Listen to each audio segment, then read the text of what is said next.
Hello, everybody. Thank you for coming to today's webinar. Just quick little housekeeping. We will be recording, so if you do not wish to be part of the recording, feel free to turn off your camera. We do ask that you keep yourself muted during the presentation, but during the question period, you're more than welcome to unmute yourself and ask your questions. If you don't feel comfortable doing that, feel free to put your questions in the text chat and I will relay them to David. If you would like a copy of today's recording as well, feel free to shoot me an email at communications@paro.ca and I will be putting that in the chat. And David, the floor is yours. Thanks. Thank you so much. It's really good to be here, Kylie, and nice to see you again. And welcome to Kim and Gabriella and Michelle. So this is not my first rodeo with Paro. I've been really loved teaching now for, I think I've been about 3 years. And this is our second session of the year so far. So I'm just going to share my screen here and then we'll dive right in. Before we do, Kim, do you want to just do a quick intro and tell me about you and what your business is? And Sure. Yes. Hi. I I've taken early retirement from a government job and I am just starting a photography business. It's geared towards women and body positivity and women's empowerment. excellent. Wow. That's I like that niche. I don't think women, body and empowerment. That's a very interesting niche. So helping them love their bodies. It's super gratifying and I love it. Excellent. And Michelle, and we lost Gabriella too. Oh, Michelle, tell us about you. Michelle, you want to unmute? No? Okay. There you go. Yeah, can you hear me? Now we can. It broke up there for a bit. You can hear me? Yeah. Yes.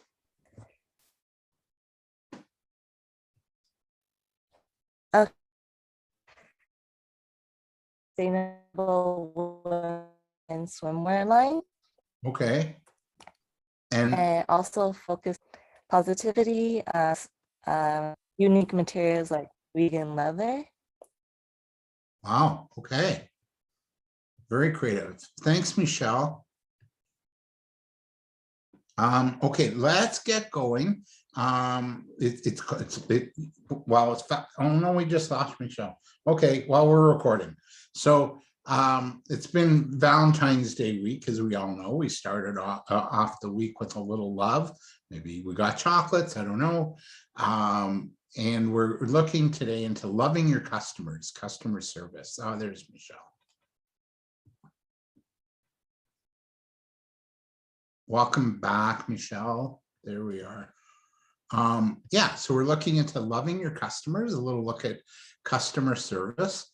And it's all about love. And I'm big on an acronym. So in this case, love is about learn, observe, value, and engage. It spells love. And we're going to get to that. So customer care and designing experiences is vital for your long-term success in your business. So as you design and launch your businesses, and I'm hearing Kim and Michelle are sort of in the beginning phases of your business, as you go forward and you start to design your business, work on your business plans, you want to bear in mind what kind of experience you want to create for your customers. What do you want your customers? What's the experience you want your customers to have when they work with you? And so just bear that in mind. Think of the customer and the experience you want them to have when they work with you as you move forward in your businesses, because customer service is the support, and this is just the definition of customer service. It's the support you offer customers both before and after they buy and use your product and services. So it helps them have an easy and enjoyable experience with you. Offering amazing customer service is important if you want to retain customers and grow your business. So this is a pretty basic definition, right? But here's why. Here's why we must introduce a customer love strategy. First of all, customer service is critical to competing in this super competitive environment that we're in, right? In the past, you know, customers chose which companies they did business with, usually based on price or the product or service being offered. But today, the other key driving force is the overall experience that they have with you. And it's often the driver, right? Have you ever gone to a store and had a really bad experience? You probably are not going back. And not only you're not going back, you're probably telling 10 people, right? So 89% of companies now expect to compete mostly on the basis of customer service. And this is recent customer service research by Gartner Research. So you've got to, you know, really think a lot about that customer experience that you want to deliver to your customers. You want to put yourself in your customer's shoes. You want to think things through from the time they walk in the store to the time that they go home and make a buying decision. I remember last fall, I ordered some items on Etsy, and I was so impressed that not only did I get the item and it was really good quality, but I got a little gift card and a business card from the vendor.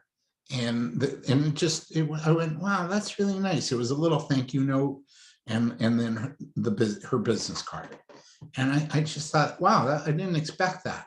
And it was a really nice touch, right? So you want to start thinking of nice touches, because the more you touch a customer here in their heart, the better you're going to do. And guess what? They're going to come back. And then they're going to tell people, or they're going to give you referrals.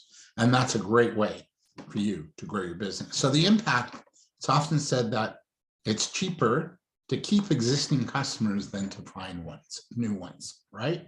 So it costs you like a lot more to get new customers in terms of time, money, advertising, than it does to keep an existing customer. Yet it takes nothing. It's like one mistake and you could lose an existing customer. So it's estimated that acquiring customers costs 6 to 7 times more than it does to keep one. So it's really in your best interest to keep the ones you have coming back and happy. So it's true that, you know, bad customer service is a key driver of churn. Churn means you're going to lose people.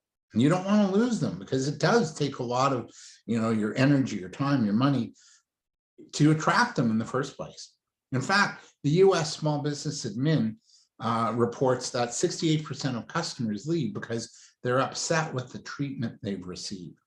So don't let that happen to you in your business. Be, you know, vigilant about the level of customer care that you offer, and train your people as you grow how to really, you know, buy into the way you do business, right? And train them in terms of offering really good customer care. It's really super important. Okay, so prioritizing customer service overall as part of your business marketing and sales development strategy is critical, because it's going to help you attract and retain loyal customers, and it's going to have a huge impact on your bottom line. So whenever you hire somebody, train them in the way you do business. Train them in the way you want, you know, to be viewed in the marketplace. Train them in a way that that, you know, is allowing you to share really positive customer experiences with those that you work with. So let's learn to add a little love. So learning to add a little love, well, it's first of all, it starts with learn. So you want to learn about your customers. Then you want to observe. You want to watch what they think, watch what they do, watch how they act, how they respond to maybe certain ads or new products that you're introducing. Always add value.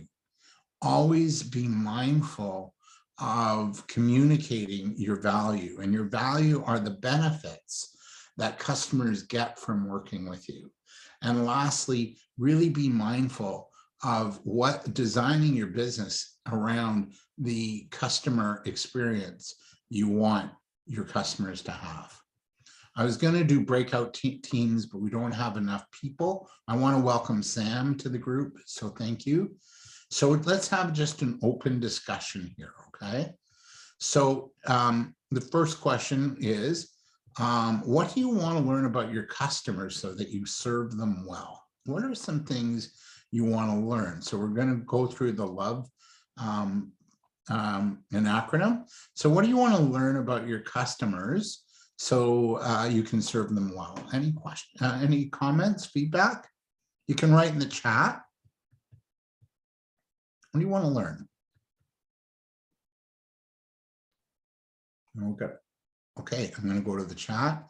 Yeah, Kylie says, yeah, what are their needs? What are their needs? Anything else?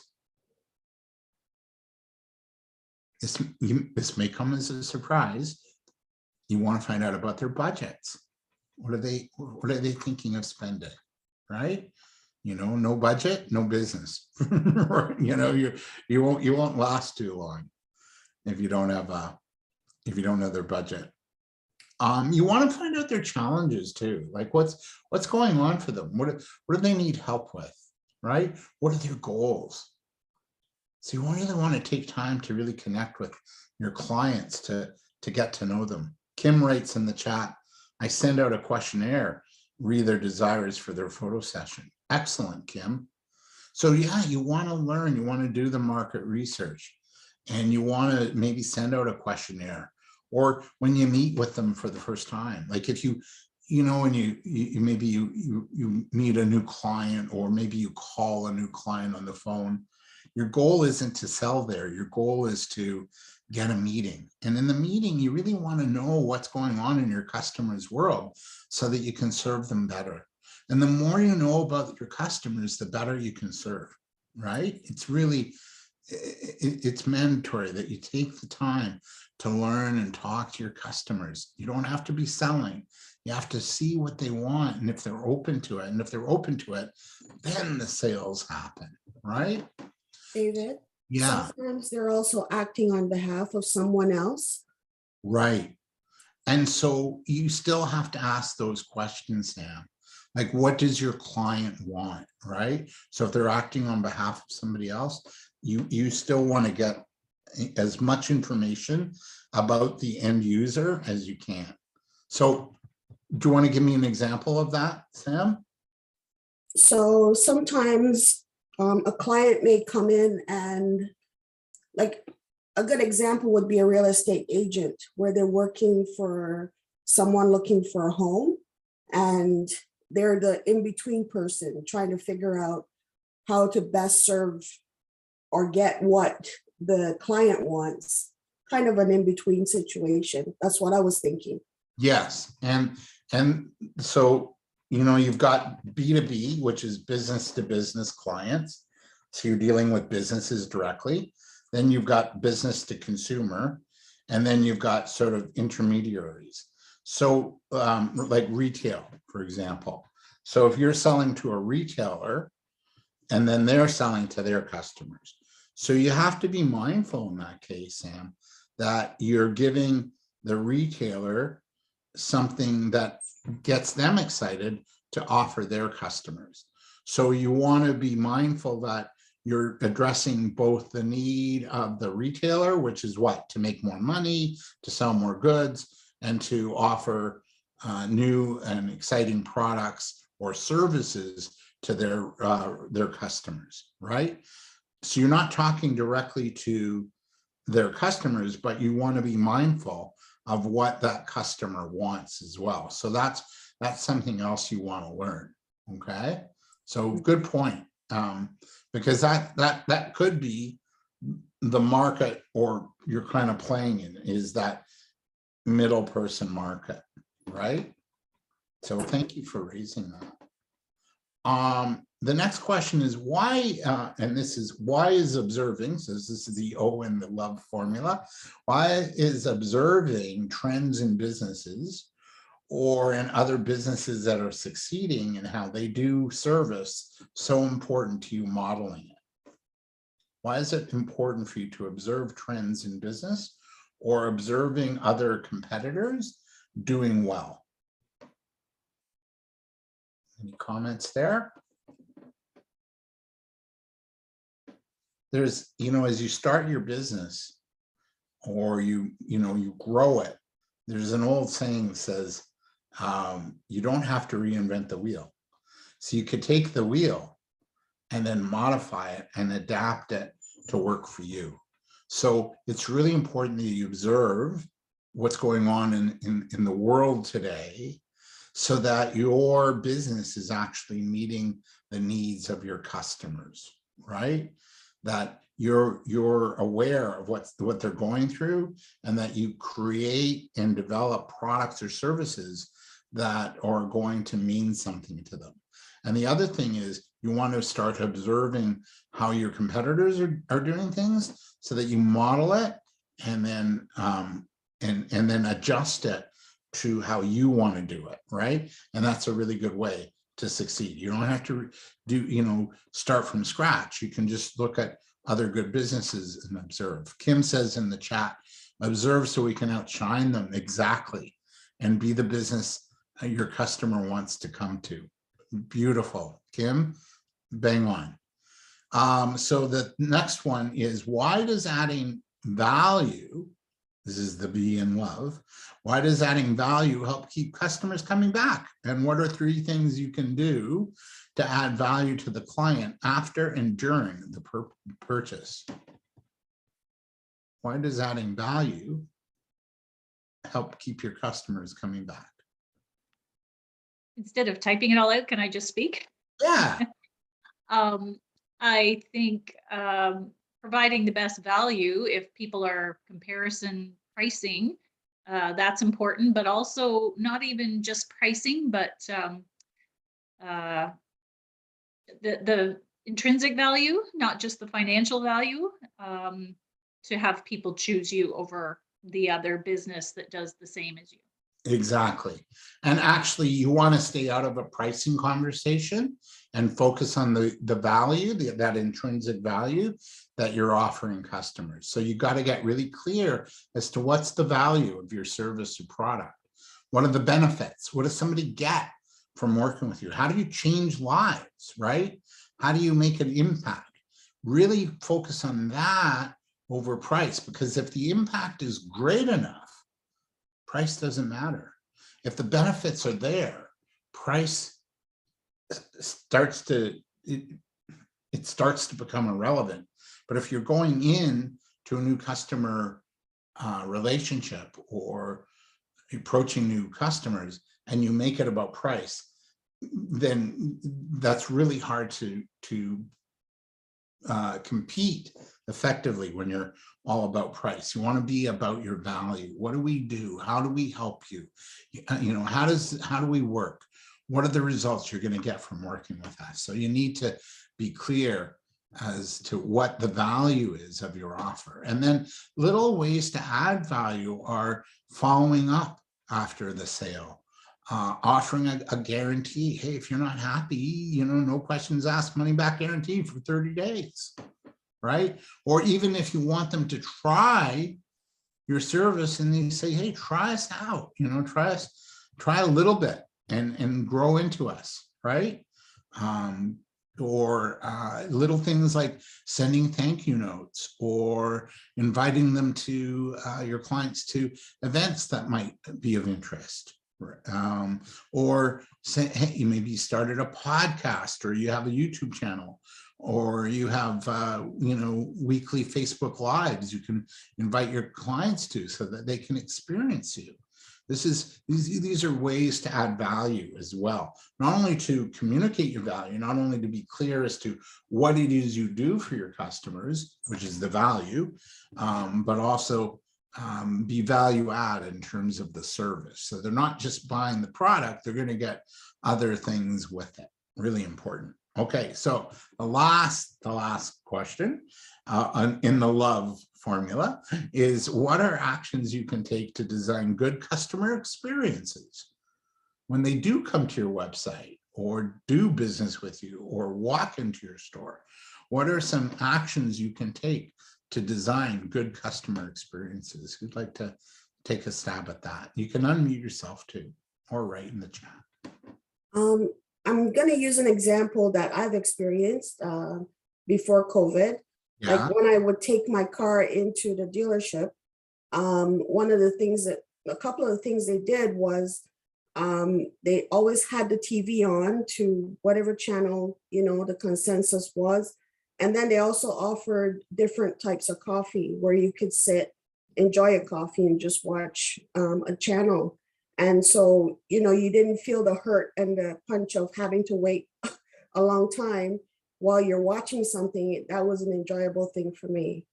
Yeah. So they made it a bit more enjoyable. They had coffees. They had a TV that you could watch what you wanted, right? Yeah. Yeah. And so you want to think of experiences. How are you going to enhance the experience your customer has working with you, right? And some companies go to immense amount of planning and designing those experiences and training their people in terms of how do we deliver those experiences.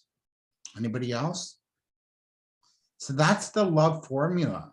Learn, take time to learn, observe, add value, be clear as to what your value is and what you could do to keep adding value to the customer, and design really good experiences for your customer. Yeah. All right, so we're going to do the debrief, but we've already done that. Any questions at all? Comments? So I'm going to show a 6-minute, it's about 6 minutes and 20-second video. And this came out a few years ago, as you can tell by the quality of the video, but the message is still like perfect.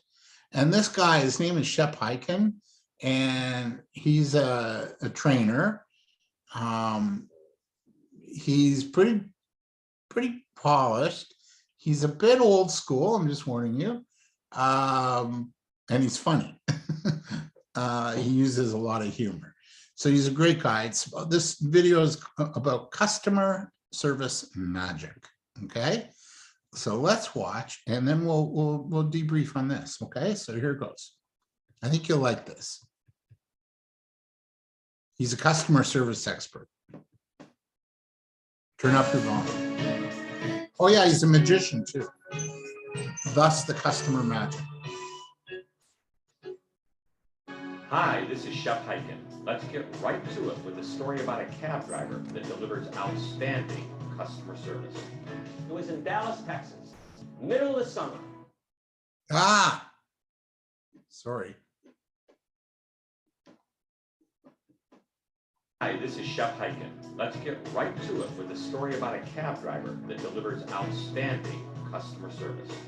It was in Dallas, Texas, middle of the summer, 102 degrees, sweltering. And I just finished a program just like this. I walked out of the convention center dressed like this, had a couple of heavy suitcases, and I was in luck because up was pulling the taxi cab. Out jumps the driver. He comes around to take my bags. Let me describe to you what he looked like. Cut off shorts, a sleeveless shirt, messed up hair. Hadn't shaven and maybe. Well, I'm just going to stop for a sec because I'm going to adjust the video. Because I'm going to just adjust the video. I'm really sorry. I played with the video and to stretch it out, and now it looks horrible. Looks like the guy's like totally out of proportion. So I'm just going to redo it. Here we go. And here goes. Slide, and I'm just going to reshare. Because this is well worth watching this video, and he's funny. He makes me laugh when I watch this. Okay, here we go. Okay, everybody see it? So we'll go slideshow from current slide. Oh, okay, this should be better. I look at Okay. this man and I think to myself, this is not a moment Oh. program just like this. I walked out of the convention center dressed like this, had a couple of heavy suitcases, and I was in luck because up was pulling the taxi cab. Out jumps the driver. He comes around to take my bags. Let me describe to you what he looked like. Cut off shorts, a sleeveless shirt, messed up hair. Hadn't shaven in maybe a week. For all I know, he hadn't showered in a week. I look at this man and I think to myself, this is not a moment of magic. This is a moment of misery. Why? As I look at him, I'm thinking, what does the inside of that taxi cab look like? I mean, look at him. You know it's dirty and grimy in there. You know there's no air conditioning. It's probably broken. I'm going to get into this moving sauna, and 25 minutes later, I will be drenched in sweat. The suit will be wrinkled for the day. And about the time I actually get out of the cab, a little spring's going to pop through the vinyl seat and rip my pants. So I look at him and he looks at me and he says in this deep Texan accented voice, sounded nothing like the man that I was looking at, and I can't even get as low as he can go, but I'll try. He said, "Get in the cab. It's nice and cool inside the cab. I'll take care of the bags." And he smiled. It didn't look right. Sure didn't sound right. I look behind the cab to see if there's a ventriloquist. Well, I handed the gentleman my bags. I opened the door and cool air hit me in the face. The air conditioners worked just fine. As a matter of fact, it was cold inside the cab. And as I got in, the cab was spotlessly clean. And sitting on the seat next to me were two newspapers, the local Dallas paper and a USA Today. And right in the middle where the hump is, there was a bucket with ice and 2 soft drinks. Couldn't believe it. I had to look back to make sure the guy was still putting the bags in the back of the cab. Eventually, he gets into the front seat, picks up a dish of candy, turns around, offers me a piece of candy. And that's when I remembered what Mom always said. Don't ever take candy from strangers. This was different. I took the candy and I asked the guy, "Is this your cab or are you like borrowing it for the day?"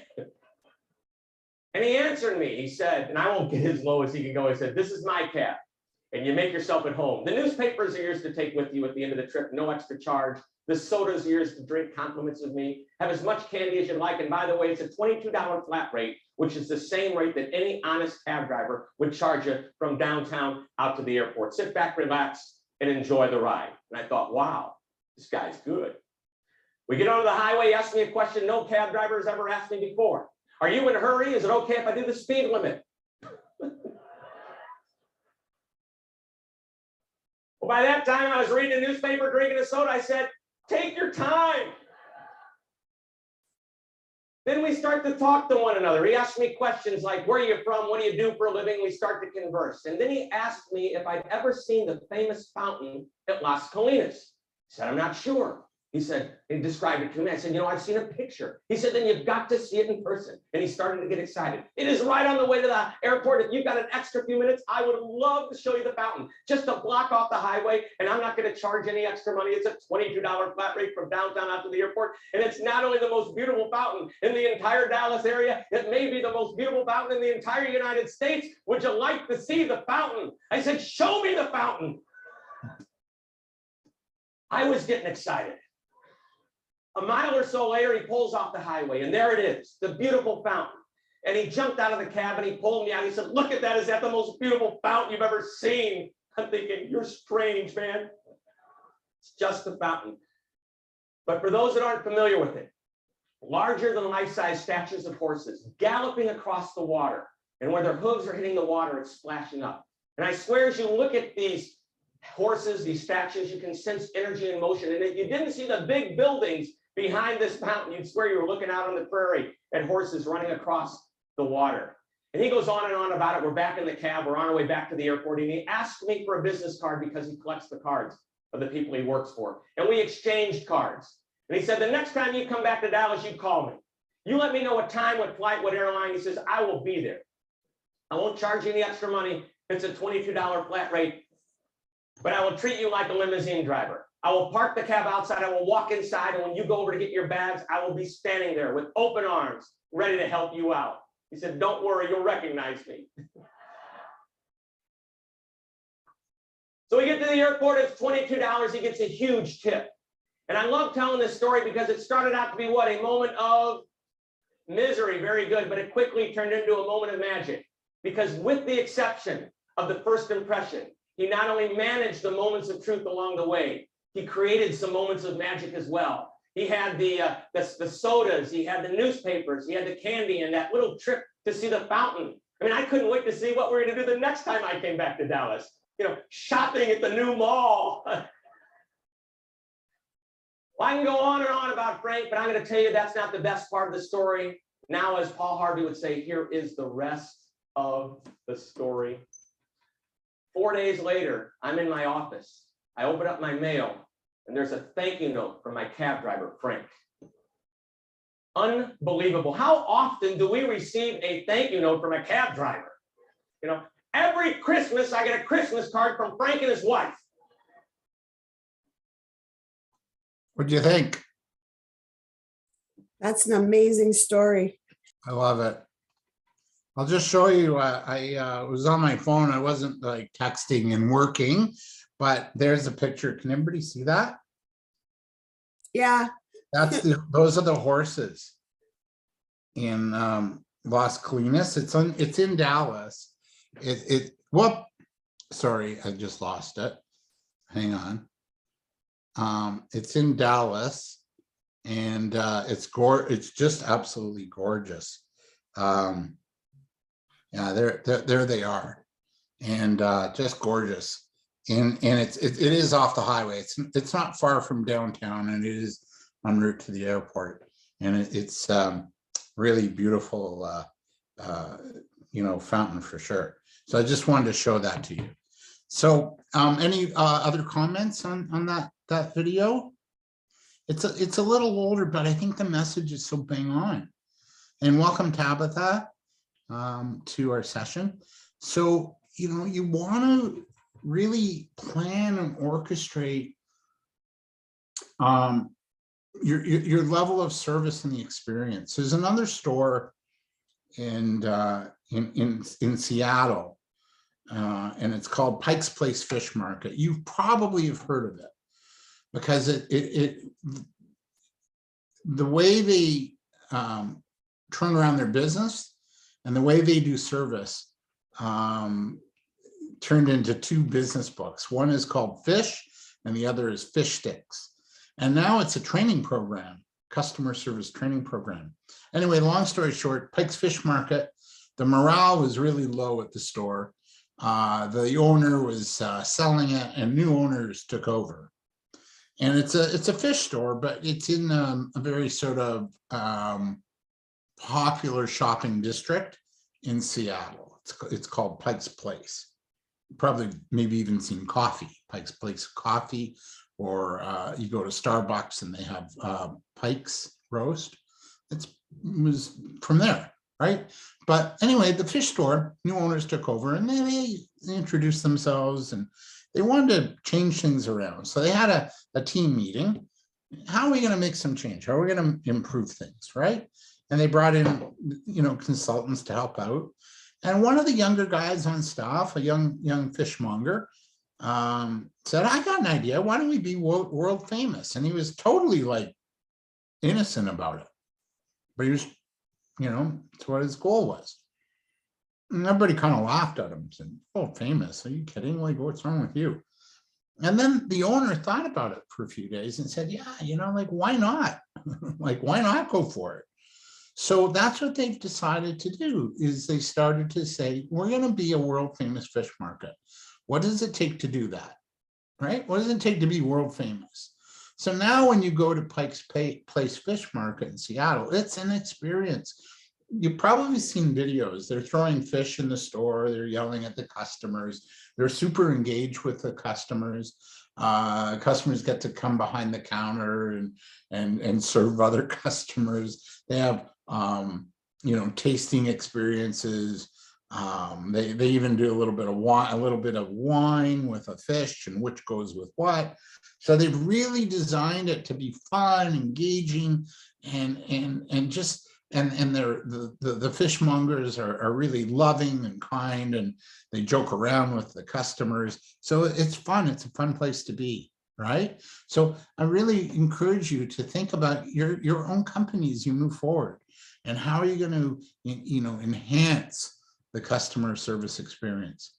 So next stop is what you need to do to deliver great experiences. What do you need to do? So you've got to master the experience. First of all, study other companies. See what they're doing, right? I just shared, a couple of examples. Pike's Place Fish Market. What's the Canadian airline? WestJet. Really good at customer service. There's a couple of other companies in the US. One is called Mitchell Richards, and it's a clothing store. It's a high-end clothing store. It's kind of like Harry Rosen meets Holt Renfrew, like high-end. Anyway, their whole philosophy, and they've got videos on YouTube about it, is called Hug Your Customer. So their service is like you getting a physical hug. And they also actually hug their customers too. So study other companies. Zappos, the online shoe and clothing retailer. Their whole modus operandi is to deliver happiness. So choose first who you want to be in the marketplace and study other companies, and then start to create the ways you can deliver on what you want to be. Use technology, customer relationship software, maybe that tweak you and say, hey, it's your customer's birthday coming up. They might need new photographs. Or last time you talked to your customer, they said they were going to go south on a vacation. So they might need new swimwear, right? So use technology to help you manage the customer experience. Don't be afraid to check in when you're working with your clients. And don't be afraid to hear bad news. If they're not happy with how they're being served, act on it. Listen. Don't hide out in fear. Say, hey, you know what? I'm glad you mentioned this to us. We want to really do well by you. We want to be professional. So don't be afraid of bad news, and check in with your customer to see how they're faring. Were they happy with the product? Were they happy with how it fit or the results, right? And if they weren't, then you want to act on it to make them happy. Really important too, to listen to the client. You don't have to know everything. You have to ask good questions and listen, right? You want to find out information about your customer, what they want, what they need, what the goals are, what their concerns are, maybe what a challenge is. Listen, and then offer ideas and solutions to help them. Don't react right away, listen, think, and then act. And ask the customer, how would you like us to solve this, right? Ask questions as to how you can improve on poor performance. Ask the client, what would you like to see, right? Act on it. Thank the customer for pointing it out. Practice empathy. Be in your client's shoes. Okay, I get that you're not happy, or maybe they're going through a challenge, and that's why they called you. Hey, I get you're going through a challenge. It's a challenging time. What can we do to help, right? So practice empathy in your business and have a coaching mindset. Ask to guide your customer with new ideas and solutions to what it is you can do for them. So ask, hey, would you like some ideas and advice? I get you're here. We want to take you to here. Would you be open to some ideas and advice, and then offer it, right? So any questions on that, comments? So we're going to have you work on a little case study. And it's a customer service case study, and it's a business tools company. These are not tools like you fix something at home. These are like software tools, business development tools. And so the software company launched a new and improved version of their tools. And their top management were pretty proud of the launch. The vice presidents and directors were always interested in how their product is working. So a customer shared with them that they were having issues with one of the packages. So just think of like Norton antivirus, and they have various tools, right? They not only do a virus check, but they also have VPN and other protective tools, right? Anyway, so a customer shared with them that they were having issues with one of the packages.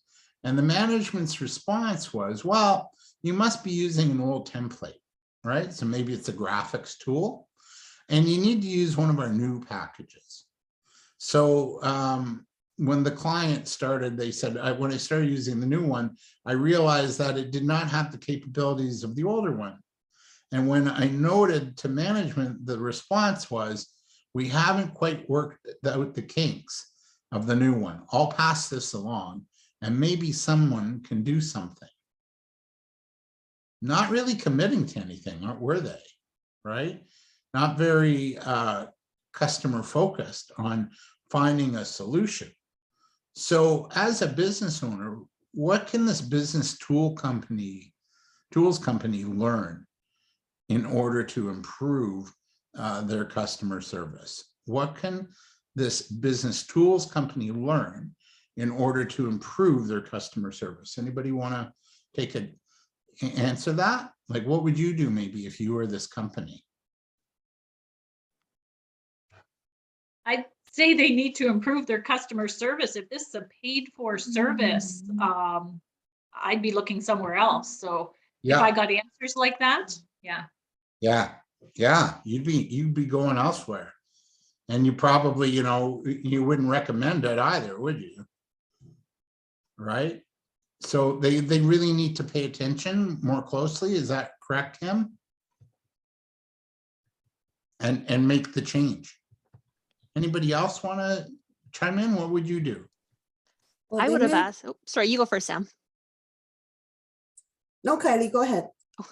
I would have asked the customer to show me what was the problem exactly. Like if they could send me screenshots, if they could tell me what they did, where the problem was, so I could actually go in and look and say, okay, I see where the problem is. Thank you for bringing this to my attention. I can now fix this for you. Yes. Yeah. Excellent. And Sam? I was going to say that they made an assumption the customer didn't know what they were doing. And then on top of it, they turned around and tried to, push it under the carpet with, we'll find somebody to do something, but there's no commitment really to saying that they would actually fix it or help with it. Yeah, excellent. Everybody, excellent answers. Here's some other considerations. First, like what you just said, Sam, they really need to act on the issue, right? Maybe offer to set up a call with one of their experts, give the client a personal email, right? And ask for further documentation. So exactly what you just said, Sam. They maybe should have had a formal case file or a system to log issues like, oh, this isn't the first time, somebody else complained about this too. And then track the situation and open a file with the original complaint and right through to the resolution, right? How they resolve that problem. And then the other thing too, because they didn't react properly, I feel, so by not reacting when your customer has a problem, they probably won't even bother to talk to anyone. They'll just move on and move forward and replace you totally. So they'll never come back, and they probably won't even give you the time of day to tell you how you could improve things. So they'll just say, screw it. They don't care. I'm just going to go on to a different service. And I think Kim and Kylie, you both kind of mentioned that too, right? So yeah. And then lastly, you got to show that you care. You have to be empathetic, really act on the problem. If it's not fixable, then admit it and apologize and look for an alternative solution, right? It's okay to make mistakes. It's how do you handle it? That's, and it's funny, I was on a webinar a couple of weeks ago, and one of the participants had a customer that was really getting like unsatisfactory reviews on her social media, and she did everything she could to remedy the problem, and it wasn't even her that was the problem. It was a third party. And so you've got to look for ways to really act on the problem and just fix it and find resolution. even if the resolution is we agree to disagree, we've done our best, you know, let's just leave it, right? Maybe you lose a customer over it. It might sometimes losing a customer is not the worst thing in the world. Okay, especially if the customer is a bit of a, I call them a PETA client, which is short for a pain in the, you know what. Anyway, so just some sharing, we're almost done. Some good customer service examples. JetBlue Airlines in the US, they thank frequent customers with small gestures. Tesla Motors, they meet your customers where they're at. So they go to your house or your business or whatever and, you know, take you for a test drive. I remember a colleague of mine, he lives in Durham region in Ajax, and he was looking at a new car, and the auto dealer said, hey, why don't you take the car for the weekend and come back Monday? And he said, you trust me? They said, yeah, why not, right? And he really liked the car, and when he took it back Monday, he bought it, right? Adobe. They respond to customer service complaints before they happen. Trader Joe's, they help those in time of need. I mentioned Mitchell Richards clothing store, you know, with the hug customer philosophy. There's a really good store called the Container Store in the US. I hope it comes here because it's got like all kinds of things that you can store stuff in. And I love those kind of storage solutions, you know, where you make better use of your space. Anyway, they train their staff on customer care and product knowledge, and they spend about 200 hours a year with each staff member, where the average in the retail industry on training is 8 to 12 hours a year. So their staff is super trained, highly effective, and super customer friendly. And Zane Cycles, if you sort of YouTube some videos on Zane Cycles, Chris Zane. It's a bike store, and they also sell bikes on, like if you've won a prize at work or you have a Air Miles card and you've collected enough points to cash in on gifts and you buy a bike, chances are it comes from his store. So he talks about not one sale, but on the what's called CLV, the customer lifetime value. So he's not looking at the customer as one transaction. He's looking at the lifetime value of the customer, so that they'll come in, they'll buy their first bike, and then when they get married, maybe they'll buy their, you know, spouse a bike, and, you know, his and hers bikes, and then, you know, when the kids come, they're going to buy kids bikes, and then as they get older, they'll buy their midlife crisis bikes, and as they get a little bit older, they might buy their grandkids bikes. So when you add that up, he said that's about $12,000 in business over the, you know, lifetime value of the customer. I'll fix a flat tire or give them a bike bottle or a hat for free because I know that they're going to be spending $12,000 with me. So I'll give like 50 to get 12,500 anytime. So that's what he talks about. And that's what customer lifetime value is about. That the value of a customer over a lifetime is way more than one transaction. Yeah. So it costs nothing to be nice. Things you could do differently doesn't cost you anything. If you know the person's birthday, your client's birthday, give them a call, sing to them. People love that. Thank you notes, get in the habit of writing thank you notes. Follow up when you say you're going to follow up. Even a follow-up call after the sale. Hey, you know, were you happy? Is there anything we could do better, right? When's the next time you might make a buying decision? You know, because they might be wanting to buy, but maybe your competitor's kind of trying to edge in there too. And so you want to stay in touch with that customer and nurture that relationship. The other really important thing is be a word. You know, if you say you're going to do something, do it. Be on time, right? Invite them to maybe events that you're going to or attending that might help your client. That could be a networking event. It could be a conference. It could be a talk, right? Offer extra value. You know, not only just the product you're offering, but hey, maybe you have picture frames to go with it. So not only is it a one-stop shop approach for the customer, but guess what, Kim, you just made extra money on something that you're already selling.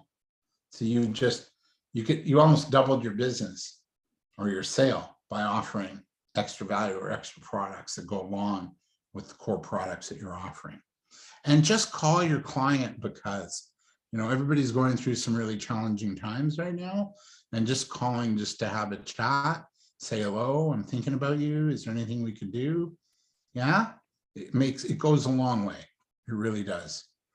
So out of that list, what's one thing you'll do moving forward? Pick one and share it. What's one thing you will do to love your customer? Take a moment and think about one thing. What's one thing you can act on right away that will show that you love your customer? So I'll give you a couple minutes and I'll just be quiet. And then we're done. We'll wrap up.